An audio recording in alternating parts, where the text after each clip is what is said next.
Today on Studio One, learn how some are trying to stop modern-day slavery by raising awareness. Also, behind every great team is a great coach. We'll tell you their secrets. And one man teaches others about a horrific past. From the University of North Dakota in Grand Forks, this is Studio One. Hi everyone, and welcome to Studio One. I'm Monty Cashel. And I'm Katie Fletcher. Well, welcome to our first show of the season. That's right. We're excited to have everybody watching. We definitely are, and we have some great stories lined up for you today. So when you think of boarding a plane, what do you think of usually? Well, usually vacation time or going to visit people. Right, and if you're not going on vacation, many people travel for their jobs. Well, later we'll meet a man that actually does his job while on the plane. He provides care to patients that need it by transporting them from hospital to hospital. Okay, interesting. That's coming up. Also, many people think slavery is a thing of the past. However, it still exists, just under a new name. Find out what some people are doing to stop human trafficking. Whether it's a crow or a pigeon, these animals have earned the expression free as a bird. Later, we'll talk to an expert about a bird that isn't so free. But first, here's today's news with Stephanie Shire. Thanks, Monty and Katie. New theories are emerging as to what caused a Honduran prison fire. The fire, which started February 15th, has since reported 382 deaths. The government is focusing on retrieving and moving the bodies and are urging for patience. The most believed theory is that a mattress started the fire. Many prisoners are saying guards were slow to open doors to help them escape. One survivor reported many of the prisoners were attempting to break out any way they could. Relatives of victims argue that a quicker response from authorities could have reduced fatalities. Arson experts are expected to arrive to help with the investigation. Just 2 years after declaring bankruptcy, General Motors reported record-breaking profits for 2011. The $7.6 billion profit is the largest recorded since the company filed back in 2009. GM says their results were directly impacted by the changes made during the bankruptcy process. Their big competitors Ford and Chrysler are also recording large profits. This is the first time since 2004 that all three of the major U.S.-owned car manufacturers have been profitable at the same time. Many people struggle with their New Year's resolutions to lose weight. The gym can be hard to fit in a busy schedule, so some are taking the gym into their home. Online video streaming of workout classes are starting to blossom in the fitness industry. Live classes are streamed from the gym directly to the internet. Fitness experts say DVDs at home can get repetitive and the different classes keep it fresh. But some say online fitness shouldn't be your primary source of exercise. So if you do that the same thing and that's how you're getting your main workout, I don't think you're going to get the results that you want. But if you're doing it every once in a while, yeah, I think it's awesome. Anything that's going to get you moving and burning those calories will be great. The target market for online streaming classes is busy moms, people who are obese, or anyone uncomfortable in a gym setting. A school outside of Salt Lake City, Utah has banned the use of a particular nickname, Cougar. The school district voted down the mascot due to its sexual connotation in popular culture. Many sports teams use Cougar because it's a fierce mountain cat. However, the term is now slang to describe middle-aged women who pursue younger men. The high school has chosen the nickname Chargers for its originality. 3 other schools in Utah carry the nickname Cougar. Slavery may seem like a thing of the past, but in fact it still continues today. People are uniting to raise awareness of this issue and make a difference. Today, more humans are enslaved than any other time in history. The U.S. Department of Justice says human trafficking has become the second fastest growing criminal industry. Children account for roughly half of all victims. Their everyday lives are just filled with pain. Will and Kathy Henderson founded an organization aimed at ending slave labor. We started Slave Free Earth about a year ago, and it's primarily focused on sex traffic rescue, especially with kids underage. Around the world, there's about 27 million people in sex slavery, 13 million underage. Slave Free Earth is helping shine a spotlight on this issue to raise awareness of its horrific reality. If you combine the actual profit of the NFL, NHL, NBA, and the Major League Baseball, our 4 major sports, profit combined, the sex trafficking industry makes more. The National Human Trafficking Resource Center estimates this to be a $32 billion industry. We all have to try to think outside the box because we really don't know. We don't have enough research. And so I think all of us just have to say, well, what can we do to try to be proactive? It was just very, very insightful, overwhelming, because the problem is so huge. And bringing awareness of human trafficking into communities is just a stepping stone in ending slavery for good. If everyone does something, freedom can spread everywhere. It's estimated over 15,000 people, mainly women and children, are trafficked to the U.S. annually. The Hendersons say if you'd like to learn more about ways you can help put an end to human trafficking, visit their website at www.slavefreeearth.com. And that's the news for now. Monty and Katie? Thanks, Stephanie. Well, it's kind of been the normal routine, coming to work and not having to worry about winter weather. Definitely not at all. There's no ice, no snow, no anything. Well, let's go to Kellen Peters with the weather news. He's going to talk to us about these mild weather patterns we've been seeing. Thank you, Monty and Katie. You know, if you're not a fan of winter right now, this is your season. Now, looking at our map, you can see that this is the state's above average temperatures for last January, or as other people have been calling it, actually Juniary. Now, since 1895, every state has had recorded their average temperature for every month. Now, taking a look at these dark orange states, and specifically Minnesota and North Dakota, there are 114 and 115 out of 118, which is the warmest. Now, what that means is that this last January was actually their top 5 warmest on record since 1895. Now, looking at a typical jet stream for a typical winter, now when I say typical, it will fluctuate a lot. Now, it will come over across the Pacific, over the Yukon Territory and British Columbia, dip down across the Rocky Mountains, and moved eastward. Now, this quite hasn't been the case last month and actually last week, as the jet stream is actually split off into 2. Now, it's still dipped over parts of Canada and still walked the line between the U.S.-Canadian border. And the other half is actually dipped down the southwestern part of the country and parts of Mexico.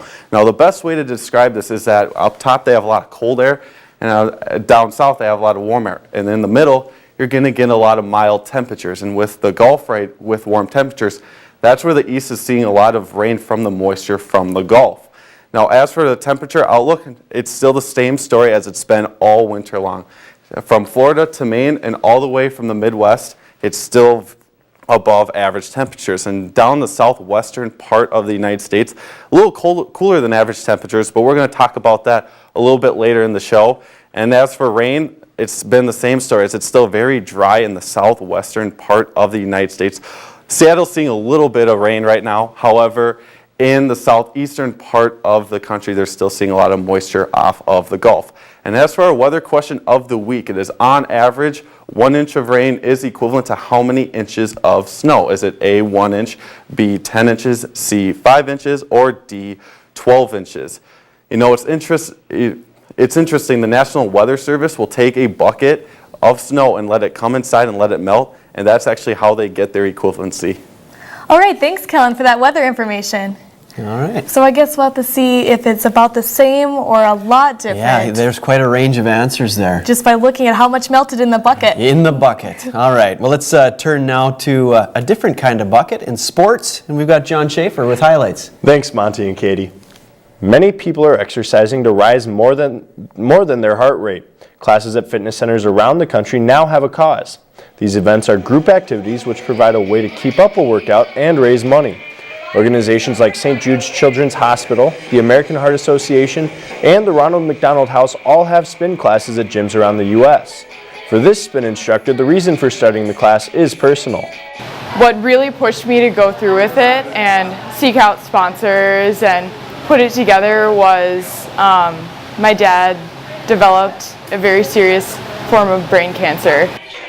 In this particular spin class, sponsoring businesses donate $1 for every mile to the local cancer research center. Participants say it gives them motivation to work hard.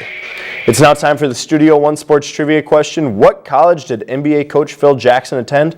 Plenty of good Division I and a Division II basketball school there. And we'll get to that later in the show, and that's the sports. Monty and Katie. Thanks a lot, John. 2 spies wage an epic battle against each other when they realize they are dating the same woman. We'll preview the movie This Means War, starring Reese Witherspoon, Chris Pine, and Tom Hardy. Also, bird feeders are a simple way to fill your yard with life. we'll talk to one man who builds specialized birdhouses to keep a specific bird alive.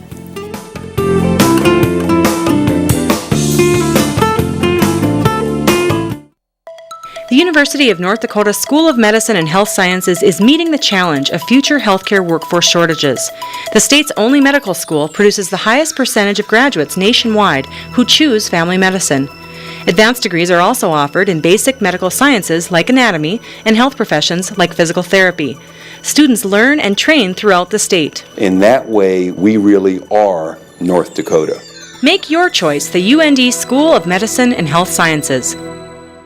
At the University of North Dakota School of Engineering and Mines, improving the world is our project. This could be your next road. Our research helps heat your home without hurting the environment. You drink clean water because of my work. We push technology to improve quality of life. This field could fuel your car. Petroleum production can be more efficient. One day, my ideas will impact you. I am an engineer. Accounting at the University of North Dakota is more than just numbers. It's about maintaining a history of high-quality education and developing leaders in the accounting profession. While numbers stay the same, the UND accounting program continues to evolve. UND hosts one of the country's best accounting programs and now offers a master's degree in accountancy. Accounting at the University of North Dakota. Numbers accelerated.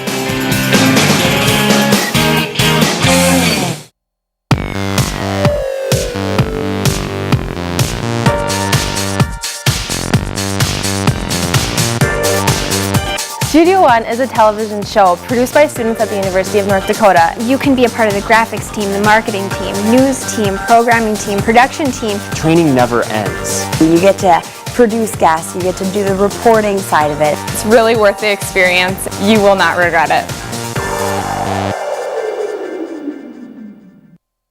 Help others live to their full potential. Improve clients' mental and physical well-being. Excel in one of the top healthcare careers of the future. Occupational therapy students at the University of North Dakota experience high-quality education in small classes. Now to come to 45 degrees, even in a normal motion pattern. Your healthcare career begins at the University of North Dakota. You're watching Studio One from the University of North Dakota in Grand Forks. The purple martin is a bird that is dependent on human housing for its survival. Since 1966, the bird's population has been in a decline. Perry Vogel is here to talk about the history of this bird and how he is trying to save them. Thanks for coming on the show today. Thank you for having me. Why are purple martins significant? Purple martins are significant because they impact the environment by eating a lot of insects. Purple martins are exclusive insectivores that eat exclusively on the wing. So anything that's flying around in your backyard that's big and ugly is going to be getting eaten by the purple martin. Okay. And, you know, I said in the introduction that they are dependent on human housing. And how did this come about? Yeah, back in the days when the Native Americans were settling this earth or this continent, they had accidentally introduced purple martins to a gourd. And they were using gourds to use for water and drinking.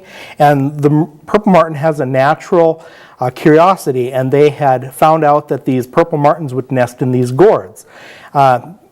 Native Americans also found out that purple martins would scare away crows from their drying fields where they would dry their meats for their winter. Okay, so they served a purpose for them. Yes. All right. And now the Pilgrims, then they came in and they built houses as well to keep this kind of tradition alive. Were they like the gourds that the Native Americans built? Did they change things? Actually, when the European settlers came to the United States, they had always put the Europeans' spin on things, Sure. and they started to build houses for them. And the purple martins really took to those houses and started to abandon their native nesting cavities. Even before the Native Americans had introduced purple martins to gourds, purple martins would exclusively nest in woodpecker cavities. Oh, okay. And within several thousand years, they had made that traditional shift to human-supplied housing. Okay. And why did the Europeans even bother? You know, purple martins are a wonderful bird to have in your backyard. They sing to you a lot. They're very loyal. They're just a real joy. I think the early settlers of the United States, they really wanted to make the purple martin just to have them in their yard was just a joy. Okay. And people have them in their yards today? Yes, they do. What does a proper house look like? And we have a picture of a stand with, and they look like the gourds like you were describing earlier. This is a picture from my partner down in South Dakota, Paul Mamanga. He sent me a picture of his gourd rack. These gourds are an artificial gourd made out of PVC. And we have one right here, and it's plastic. Yeah. And so obviously it won't rot or anything like that. Yes, they are the modern day version of the of the gourd that was grown in the gardens by the Native Americans. And there is an access here on the side to get in. So what about maintenance? I mean, people put up these bird houses. A lot of people put up bird houses and then walk away. Right. And so I actually inherited a home that had a purple martin colony house. Okay, the Purple Martin Conservation Association recommends that you do weekly nest checks. Once you put a house up in North Dakota, or at least in this area of North Dakota, they recommend putting a house up about 2 weeks after their earliest arrival. So that would be in about mid-April. And you basically put a little bit of cedar shavings on the bottom of that gourd, and you can sometimes spread a little bit of mud inside that gourd to make that look like it's been used. Purple martins are more secure if they know that that house has been used. Sure. And what about cleaning it and all that? Do you have to do that? Is there much maintenance? At the end of the year, you open up that gourd and you dump out the nest material, wash it up with a 10% bleach solution, and that's all you need to do. So not so tough. Not at all. Now you talked about pest control, insects. One of the myths that I've read about is that they eat a lot of mosquitoes, and then on one website at least it said, people riding around their bikes with their mouth open would eat more mosquitoes. Is that true? Unfortunately, the purple martin does not eat very many mosquitoes. That was a marketing gimmick that they had used to sell millions of dollars worth of purple martin houses. Sure, okay. And that marketing gimmick cost the purple martins many lives, because there are many martin houses out there today that are filled up with the European starling and the English house sparrow, which has decimated populations of the purple martins and the eastern bluebird. Okay, well, and you helped start up the North Dakota Purple Martin Association, and we have this now. You also track the birds, correct? Yeah, yes. They are doing a study at York University with the Purple Martin Conservation Association. They're putting these backpacks on the purple martins. They're called geolocators. And what they do is they track the daylight, the sunrise and the sunset. And with that information, scientists can determine exactly what route those purple martins took to migrate and what route they took to come back. So obviously it helps with their science and research. Quickly before we leave, I got to ask you this. Why did you fall in love with purple martins? I fell in love with purple martins because of what they bring to your backyard. I've always enjoyed birds, and they bring a life to your backyard that no other bird will bring. All right. Well, thanks so much for coming and sharing this. I'm going to take a look at my purple martin house as soon as I get home. Yeah, we'll be glad to help you. All right, thanks. Coming up, like a captain directing a ship's course, so is a coach leading their team to victory. Find out what these men say about their secret to winning.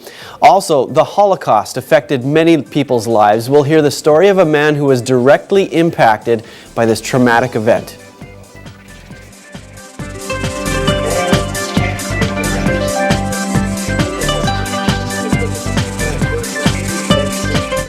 Studio One closed captioning is underwritten in part by Options, your disability information source.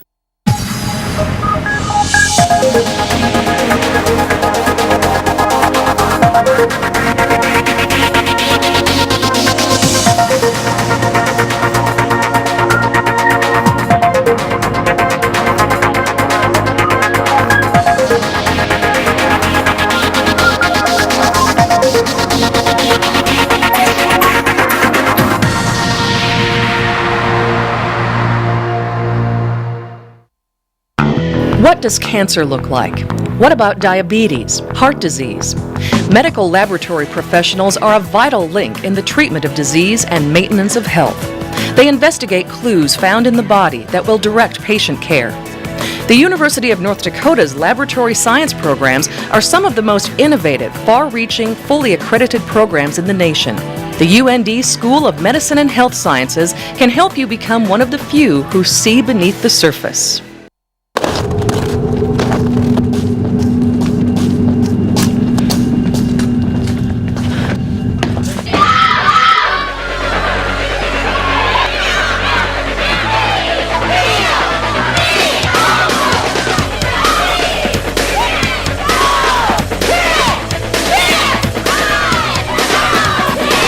It's not the size of the woman in the fight. It's the size of the fight in the woman. This is a place where innovation abounds, a place where dreams come true, a place where creativity is a way of life, a place that fires our soul. Join us for the North Dakota Spirit Campaign. Together, we will shape the future of UND and North Dakota.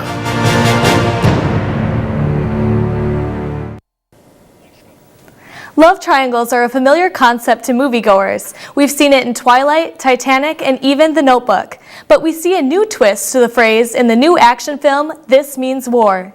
In the film, Witherspoon plays the role of Lauren Scott, an overachiever in everything but relationships. She decides to jump back into the dating world in an attempt to recover from her latest breakup. Chris Pine and Tom Hardy play CIA agents and best friends. They unknowingly start dating Lauren at the same time. The two men agree to sit back and let her choose. Their deal doesn't last long though, with each doing whatever it takes to sabotage the other and win her affections. It's kind of this ultimate wish fulfillment that she gets to date these two hot guys at once, and they're both interested in her, and it's definitely, definitely a fantasy film.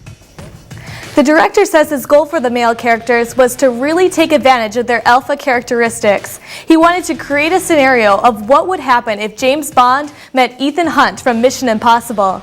This Means War opens in theaters February 17th. Now it's time to look at the events happening in your area.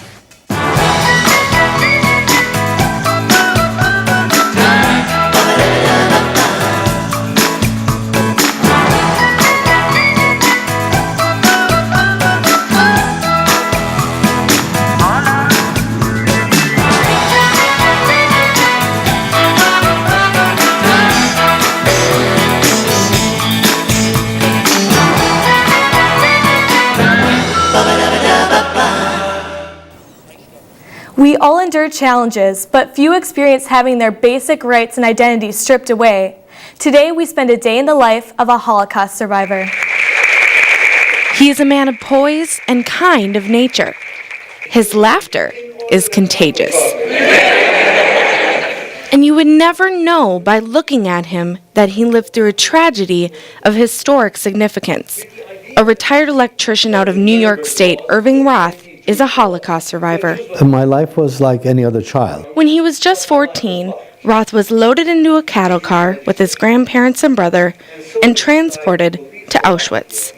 And in the distance, I see flames coming out of chimneys. It's nighttime. It's scary. Nazi soldiers separated Irving and his brother from their grandparents. They were forced down a dark corridor into the unknown. Now, of course, I've known already about gas chambers. I said, oh, this is it. Irving and his brother were spared. They were then tattooed and transported to a slave labor camp. His grandparents, however, were not as lucky. I arrived in a transport of 4,000 people. 24 hours later, 3,700 were smoke and ashes. 7 years later, Irving travels around the country educating young people in hopes that history doesn't repeat itself.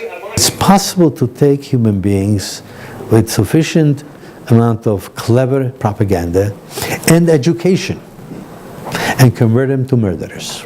Despite the events he experienced in his young life, Irving's outlook is truly inspiring.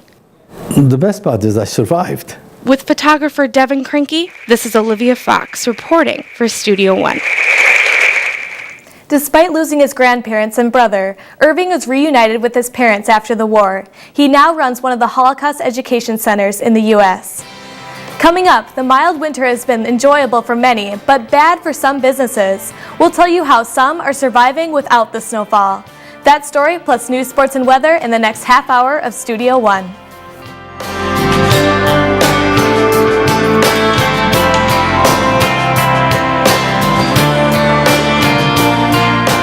Closed captioning for Studio One is underwritten in part by NDAD, helping others to help themselves.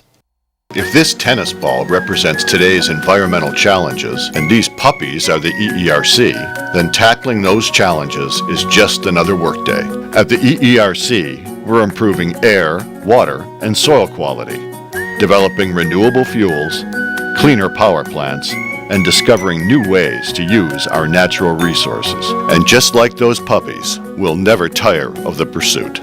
EERC, putting research into practice. Help others live to their full potential. Improve clients' mental and physical well-being. Excel in one of the top healthcare careers of the future. Occupational therapy students at the University of North Dakota experience high-quality education in small classes. It has to come to 45 degrees, even in a normal motion pattern. Your healthcare career begins at the University of North Dakota.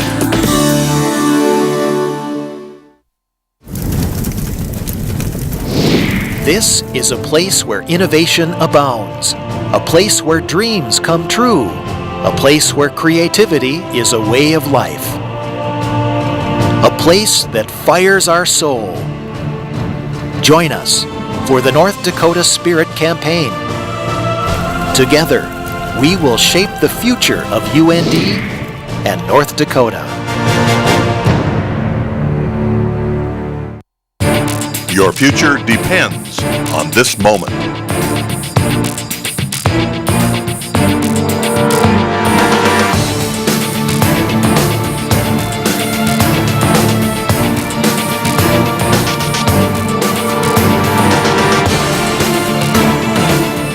Take the path that leads to your future.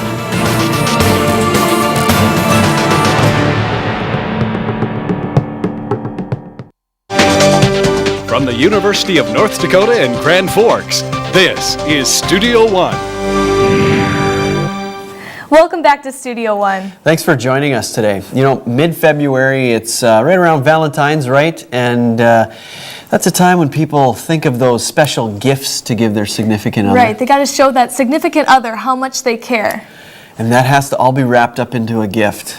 The pressure has got to be just crazy, right? You have to bring out the purse or the wallet and hand out the big bucks. Well, we went out on the street and we asked people, what was the worst gift you got from your significant other, whether it be Valentine's, Christmas, anniversary, whatever, and their answers are coming up. Also in the next 30 minutes on Studio One, this brand new facility may look more like a hotel than a hospital. We'll tell you about physician-owned hospitals and if they help or hurt a city.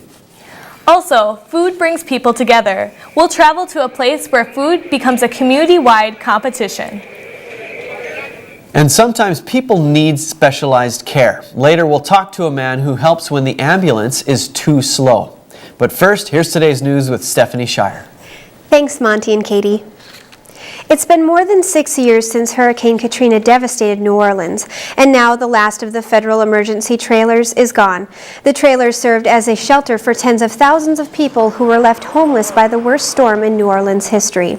The city's last FEMA trailer resident, Elizabeth Longo, is now inside her permanent home after 7 years. All 23,000 FEMA trailers that were present in New Orleans have finally been removed. Despite this being one of the best times to buy a home, foreclosures were up again last month. Nearly 211,000 homes got hit with some sort of foreclosure filing in January. It's not all bad. The foreclosure rate was still down 20% compared to last year at this time. The large numbers of foreclosures were due to processing delays caused by fallout from the robo-signing scandal that broke out in 2010. The goal of every police department is to protect and serve. Advances in technology are helping many do their same old job with new equipment. Even the simple police radios are not just radios anymore. The computer systems allow officers to communicate with other departments in the state and even the country within seconds. The system includes the ability to record video, audio, and allows access to a database of license plates and records. Officers say this is an important factor to keeping your neighborhood protected. That is a big concern of ours, that we keep our officers safe, the public safe, and we need to research further how we can better do that, and these radios give us that option. The radios also have an encryption capability, meaning the message is digitally scrambled for those listening in an old police scanner. Microsoft is facing accusations for creating a GPS application that some consider racist. The new feature is meant to help guide pedestrians in avoiding dangerous neighborhoods, bad weather, and difficult terrain. The app pulls information from crime reports, weather reports, and demographics. Some have dubbed the app the Avoid Ghetto feature. The word ghetto doesn't appear anywhere in the app. Despite the controversy, industry analysts say it's a huge step in navigation technology. Almost every state has a physician-owned hospital. North Dakota is the next one on the list, and it will open its doors soon. These hospitals have many benefits, but also drawbacks. Their motto is everywhere, even in the parking lot. Our saying is that we're physician-driven and people-focused. It's what Doctors Hospital is all about. This physician-owned company caters to the wants and needs of the physicians to help provide better care for their patients. Everything that we need to do to take care of the physician's needs, then consequently that'll get us a quicker trip towards the highest level of quality of care, and consequently we have that philosophy towards the physicians and the employees, which we think also gets us a much better experience for the patient. Physician-owned hospitals provide services that other community hospitals may not. This hospital has only 65 beds. Pilkington says, with the way technology is advancing, they don't see inpatient beds as a part of healthcare's future anymore. The level of clinical quality that we're going to provide, clinical service, will be similar to what you'd see in a 400, 500 bed hospital. That's the level of care we'll provide. Many doctor-owned hospitals have been controversial since the start in the 1990s. Critics say conflict of interest could arise and that could endanger patients. For-profit hospitals also provide competition for community-owned hospitals. This hospital may seem more like a hotel and their patients more like customers. At the number of caregivers per patient in a for-profit hospital, it's more favorable than not-for-profit. The amount of administration is significantly less. Whether a hospital is physician-owned or not, they all have the same goal, to be patient-focused. With photographer Brian Gendro, I'm Brittany Conop reporting for Studio One. Physician-owned hospitals developed in the 1990s. Today there are over 300 in the U.S. And that's the news for now. Monty and Katie. Thanks a lot, Stephanie. Well, if people didn't want them and they weren't profitable, I suppose they wouldn't be around if they're growing. So it's another option for people. Yes, definitely. Well, we may have been experiencing mild weather here, but that isn't necessarily the case everywhere. Let's go to Kellen Peters to learn a little bit more about that.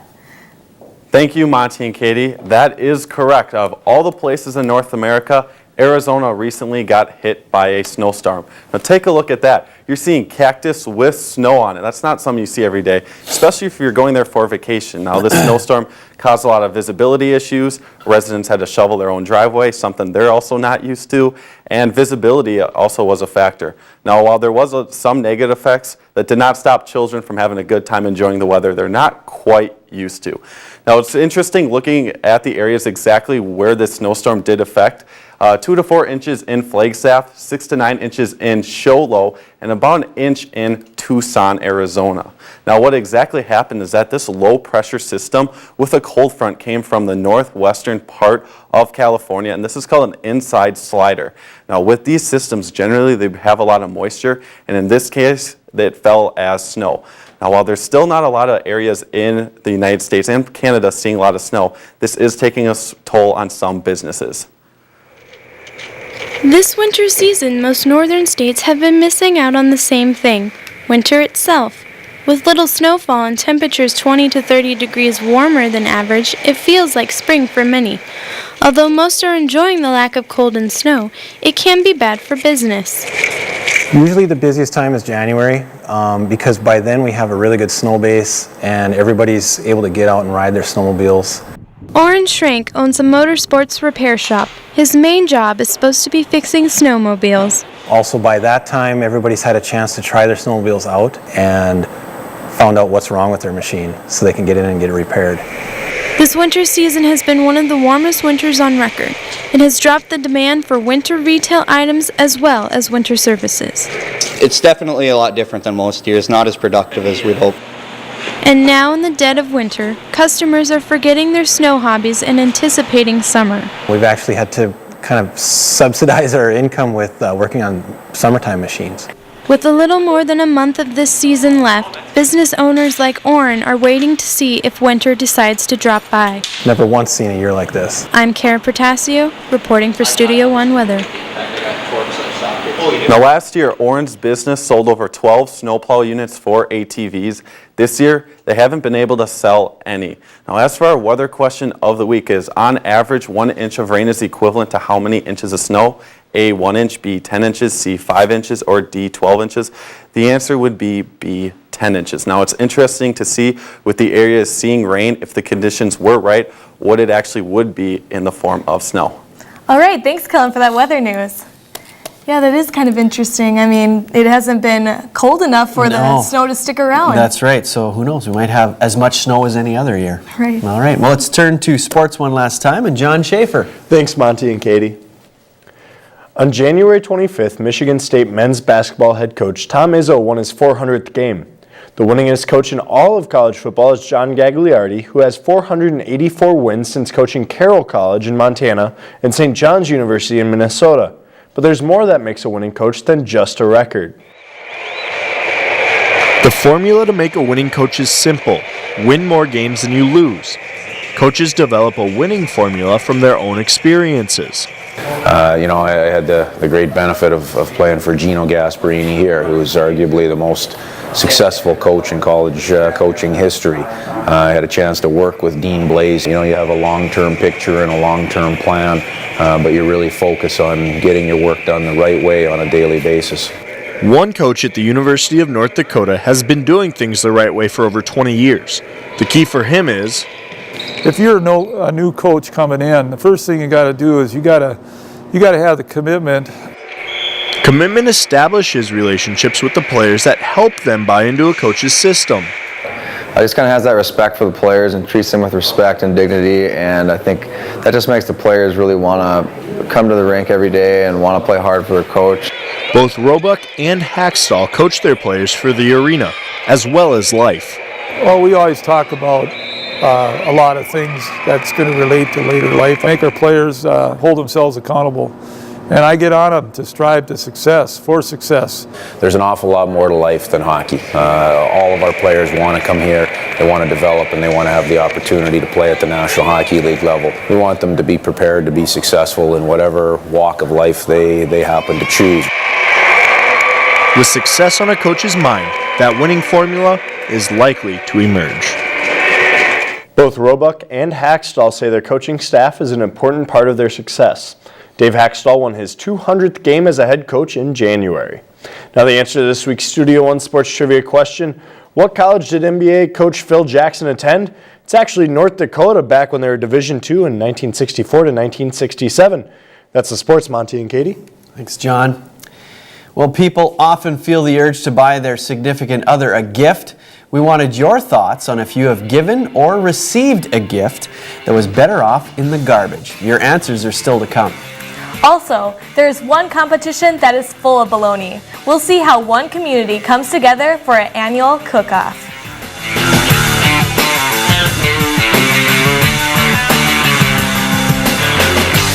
If this tennis ball represents today's environmental challenges and these puppies are the EERC, then tackling those challenges is just another workday. At the EERC, we're improving air, water, and soil quality, developing renewable fuels, cleaner power plants, and discovering new ways to use our natural resources. And just like those puppies, we'll never tire of the pursuit. EERC, putting research into practice. Your future depends on this moment.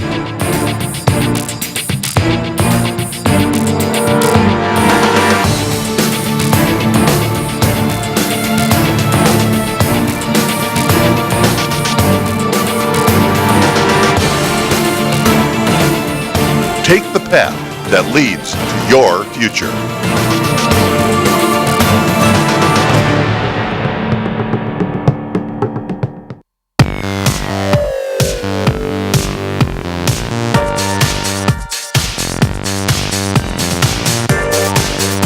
Studio One is a television show produced by students at the University of North Dakota. You can be a part of the graphics team, the marketing team, news team, programming team, production team. Training never ends. You get to produce guests, you get to do the reporting side of it. It's really worth the experience. You will not regret it. At the University of North Dakota School of Engineering and Mines, improving the world is our project. This could be your next road.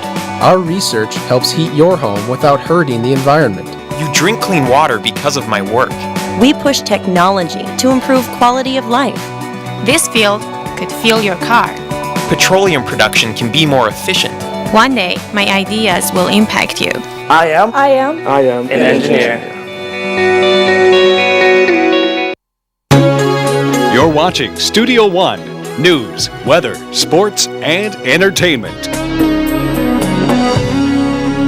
Food traditions can be a significant trait of a culture. We met a community where food creates competition, celebration, and unification.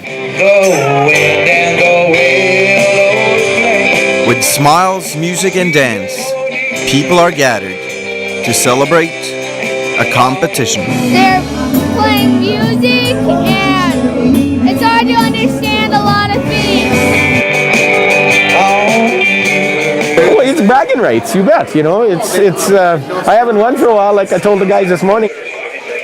You've heard of rivalry in football, you've heard of it in hockey. But in Minton, North Dakota, the competition is baloney. Ernie Barta is a champion from the past. Eat the ones with the mustard. It's always the good ones. But I think the Oslo Hog Farm have won it 6 or 7 times. The destiny of the competition falls on the judges' tongues. You must have been damn close again. But do they take their job seriously? Very much. Big responsibility.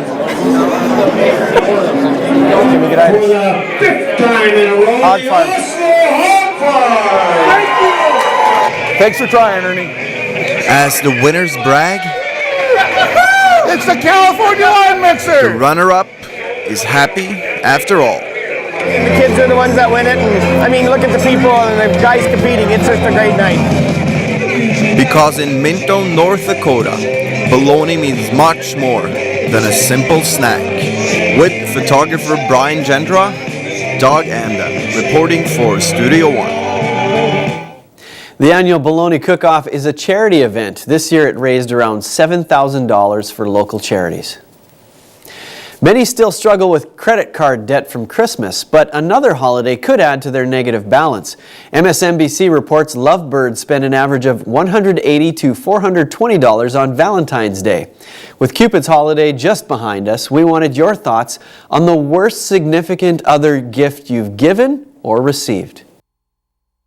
I got a pager for Christmas one time, and it was terrible because I had to pay for it, and she could find me wherever I was. For Valentine's Day, he bought me a gift, and I didn't know that we were doing a gift exchange, so I didn't get him anything. On my wife and I's very first anniversary, I bought her a pair of seashell earrings. I thought we were supposed to downplay Valentine's Day, so I bought him a $2 snail. I got this 4-foot teddy bear, and you can't really do anything with a 4-foot teddy bear. A pair of $300 Bose headphones, those noise canceling ones. I received a crystal perfume holder that you dipped a stick into and rubbed on your skin from Kuwait. It was really weird. It was him. He was the surprise, so that was a little awkward. A comment from our Facebook page from Fisher, Minnesota. Eileen says, an old stuffed eagle. He tied a great big sign that read, "Be my Valentine," around its neck. It was the ugliest thing ever. I was so upset, but he did give me a dozen red roses later. And Vernon from Denver says, decided last minute to take my wife out to eat on Valentine's Day, only to be turned away at our first 3 stops. Ended up at a hamburger shop with about 3 other couples, all dressed for fine dining. Well, not all flights are for vacation destinations. Next, we'll meet a nurse who provides critical care while flying patients from point A to point B.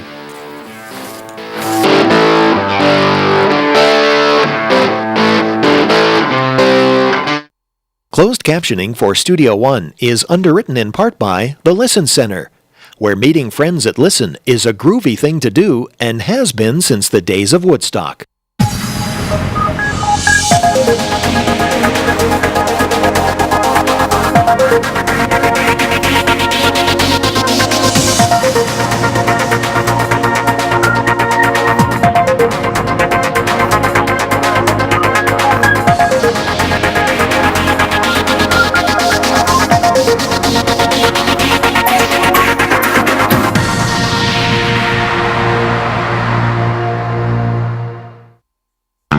What does cancer look like? What about diabetes, heart disease?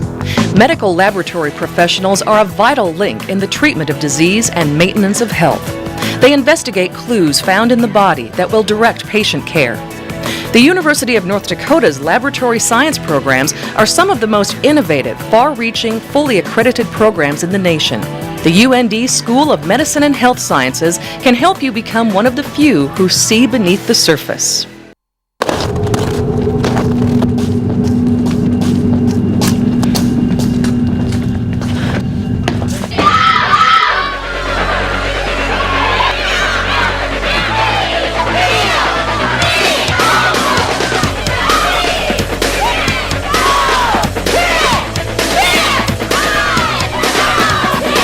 It's not the size of the woman in the fight. It's the size of the fight in the woman. This is a place where innovation abounds, a place where dreams come true, a place where creativity is a way of life, a place that fires our soul. Join us for the North Dakota Spirit Campaign. Together, we will shape the future of UND and North Dakota.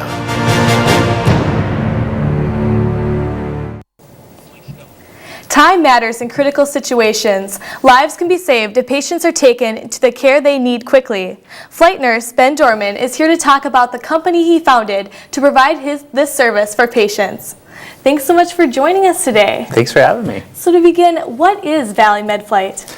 Valley Med Flight is a critical care air ambulance company. We provide critical care services to patients that are in need of being transported from a facility that's unable to handle their situation to a facility that can.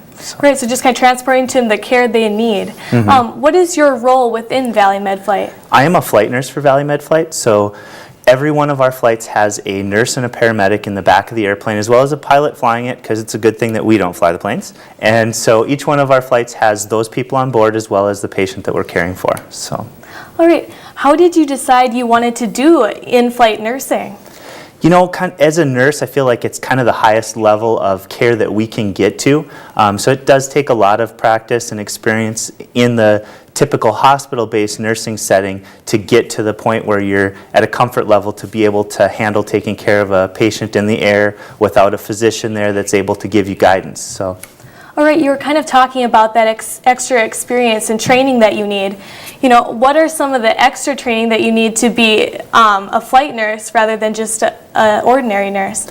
Well, a lot of it comes with just experience from doing it, but then we are expected to have certain classes such as ACLS and PALS and ENPC and TNCC, and I know it's a bunch of acronyms, but they're just different advanced life support classes for different age groups as well as different type of situations. So. All right. While you're flying, so what are some of the challenges that you face, you know, while providing the care essentially in an ambulance in the air? You know, it is. There are some unique things about it, such as, you know, you never know when you're going to hit turbulence. So at times you're trying to do certain tasks while it's a little bit bumpy. Takeoff and landings especially can be, you know, bumpier, a little rougher air at that time. But it's, you know, it's basically like just mobile intensive care units. We have all the tools have been given to us to take care of the patients as good as we possibly can. So. Right, so providing that care in the ambulance, how much time is saved rather than just an ambulance on the ground? Well, a typical flight from northern North Dakota, small town, to Minneapolis per se takes us about an hour and a half, versus a ground transport for that same distance is going to take probably around the 6-hour mark. So we're talking a big time savings. It definitely cuts down on the time. Yeah. What are some situations where you would need to use Valley MedFlight?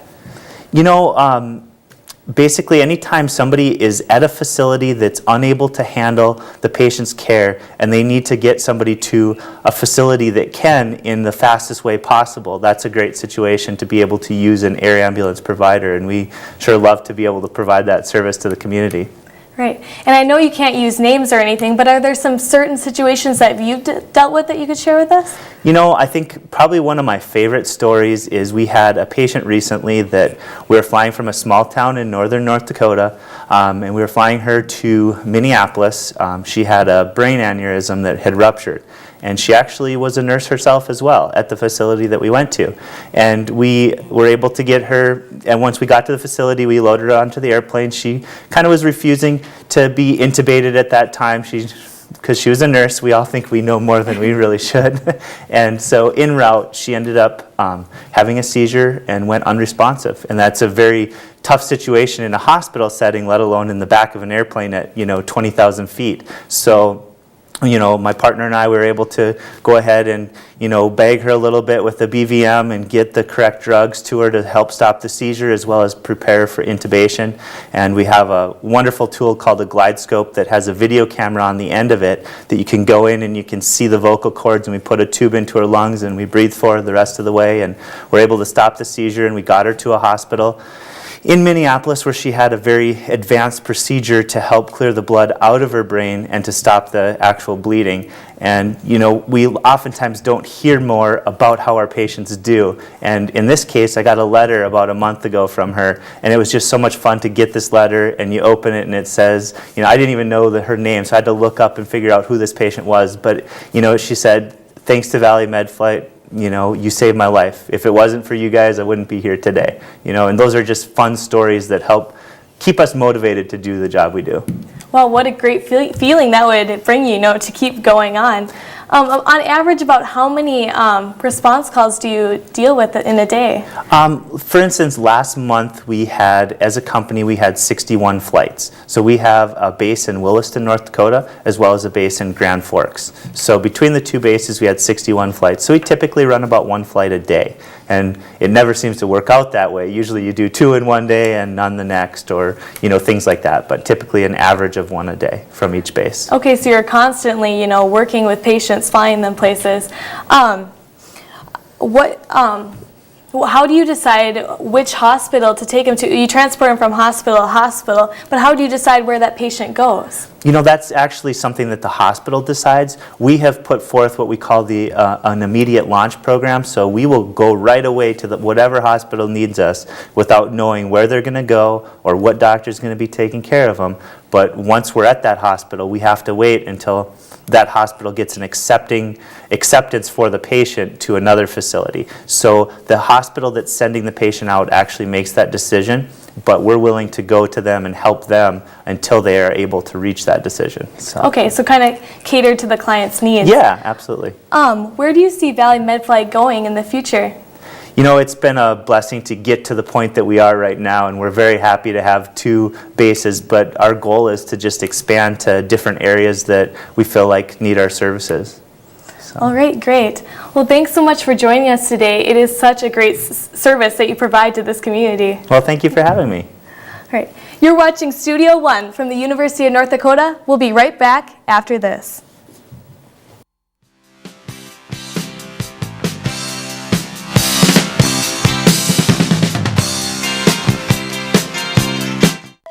The University of North Dakota School of Medicine and Health Sciences is meeting the challenge of future healthcare workforce shortages. The state's only medical school produces the highest percentage of graduates nationwide who choose family medicine. Advanced degrees are also offered in basic medical sciences like anatomy and health professions like physical therapy. Students learn and train throughout the state. In that way, we really are North Dakota. Make your choice the UND School of Medicine and Health Sciences.